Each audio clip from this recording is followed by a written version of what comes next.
జనవరి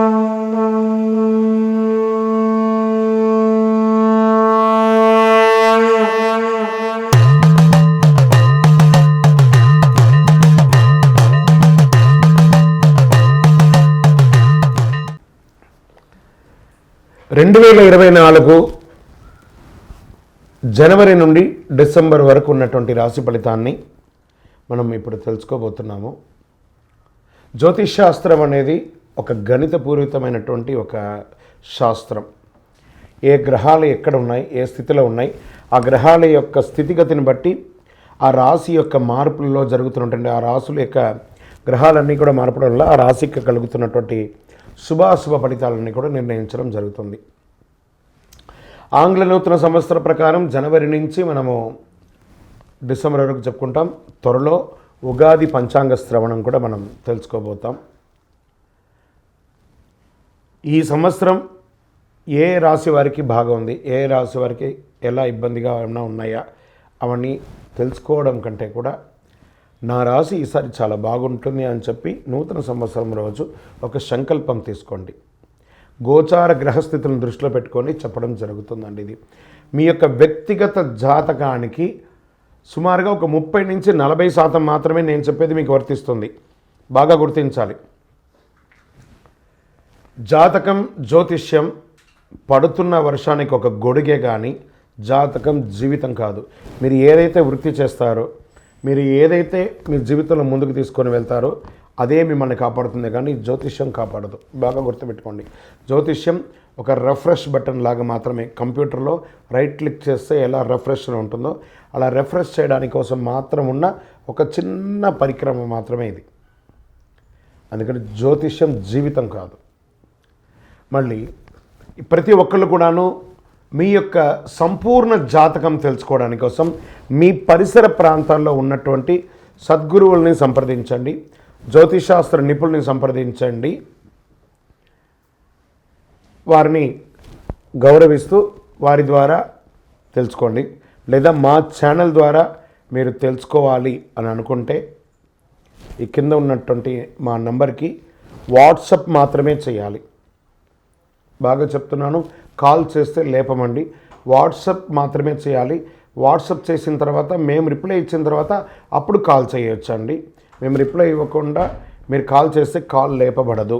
మళ్ళీ చెప్తున్నాను, 20 సంవత్సరాల లోపు 21 సంవత్సరాల లోపు ఉన్నవాళ్ళు ఖచ్చితంగా విద్యార్థులు అడగకూడదు. విద్యార్థులు చదువుకొని పైకి రావాలి అంతే. విద్యార్థులు 21 సంవత్సరాల లోపు ఎవరు అడిగినా ఖచ్చితంగా వాళ్ళకి జాతకం చెప్పబడదు. మరియు ఇల్లీగల్ అఫైర్స్, ఆర్థిక సమస్యల గురించి అడిగితే ఖచ్చితంగా చెప్పబడదు.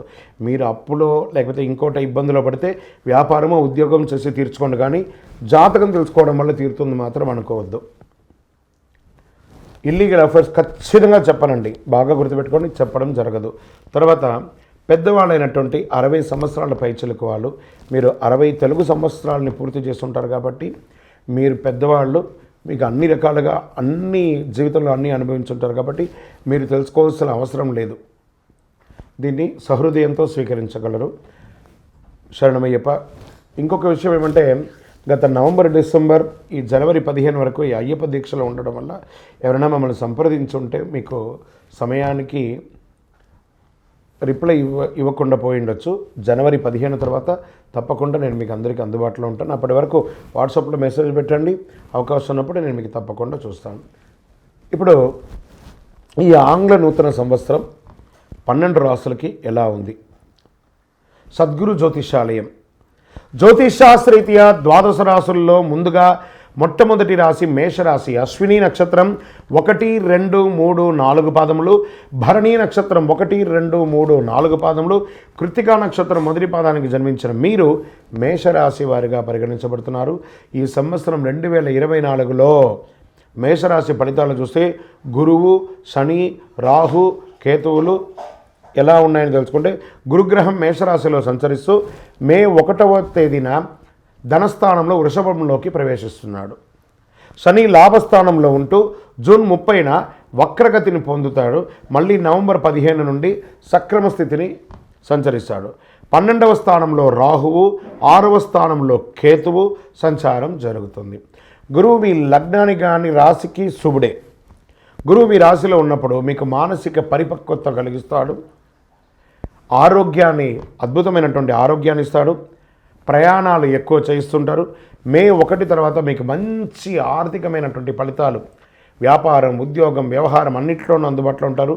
ఆస్తిపాస్తులు కొనుగోలు చేసే అవకాశాలు ఉన్నాయి. భూమి కొంటారు, ఇల్లు కొంటారు, గృహప్రవేశాలు చేసుకుంటారు, ఇంట్లో శుభకార్యాలు నిర్ణయిస్తారు. రీసెర్చ్ చేసే వాళ్ళకి, ఇన్సూరెన్స్ సంబంధించిన వారికి అద్భుతమైనటువంటి సమయం అని చెప్పచ్చు. డాక్టర్స్, అడ్వకేట్స్, డిఫెన్స్లో ఉన్న వాళ్ళకి, పోలీసు వాళ్ళకి, వీళ్ళకందరికీ కూడా, ప్రభుత్వ ఉద్యోగంలో ఉన్న వాళ్ళకి అందరికీ కూడా చాలా బాగుంటుంది. శని లాభస్థానంలో ఉండడం వల్ల కొత్త అగ్రిమెంట్స్, కొత్త కాంట్రాక్ట్స్ అన్నీ కూడా లాభిస్తాయండి. ఎన్నెన్నో అవకాశాలు, బిల్డర్స్, రియల్ ఎస్టేట్ వారికి యోగంగా ఉంటుంది.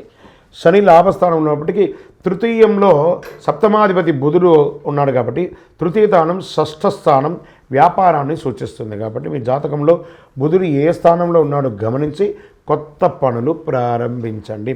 వివాహం కాని వారికి వివాహం, మంచి మంచి సంబంధాలు రాబోతున్నాయి. ఈ సంవత్సరం మేషరాశికి అద్భుతమైన చెప్పచ్చు. ఏదో ఒక 10-20% బాగాలేదే కానీ 80% బాగా ఉంది. 12వ స్థానంలో రాహు సంచారం ఇంపోర్ట్ ఎక్స్పోర్ట్ బిజినెస్కి చాలా బాగుంటుంది. విదేశాలకి వెళ్ళాలి అనుకున్న వాళ్ళకి చాలా కలిసి వస్తుంది. విద్యార్థులకి ఇది యోగం. మంచి మీరు పిహెచ్డి కానీ లేకపోతే మాస్టర్స్ చేయడానికి ఇదొక యోగం అని చెప్పచ్చు. ఎవరెవరికైతే వీసా ఆగిందో వాళ్ళకందరికీ కూడా బాగుంది.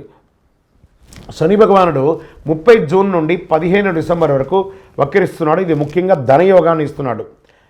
వివాహం కాని వారికి వెంటనే మంచి మంచి సంబంధాలు రాబోతున్నాయి. ముఖ్యమైన పనులన్నీ ప్రారంభించినప్పుడు మీ జన్మ జాతకం ఎలా ఉందో ఒకసారి పరిశీలించుకొని చేసుకుంటే చాలా మంచిది. రాజకీయ నాయకులకి యోగకాలం అని చెప్పచ్చు. ఉద్యోగులకి మంచి నూతన ఉద్యోగం వస్తుంది. ఉద్యోగం చేస్తున్న వారికి మీరు కోరినటువంటి ప్రమోషన్స్, ఇంక్రిమెంట్స్ వస్తాయి. డాక్టర్స్కి అయితే చాలా ఉన్నాయండి, అద్భుతంగా ఉంది. స్త్రీలు ఎంటర్ప్రెనర్గా చాలా గొప్ప స్థితిని తీసుకొస్తారు. వ్యవసాయదారులకి యోగం, ఎందుకంటే మంచి వర్షాలు పడుతుంది కాబట్టి ఈ సంవత్సరం అంతా కూడా బాగా ఉంటుంది. ఇంకనూ మీ పర్సనల్ జాతకం తెలుసుకోవడానికి మా నంబర్లను సంప్రదించండి. మీ యొక్క ఇష్ట దైవాన్ని ప్రార్థన చేయండి. సకల దోషాలు తొలగడానికి నవమూలిక సిద్ధ ధూపంతో ధూపం వేయండి. విజయోస్తు.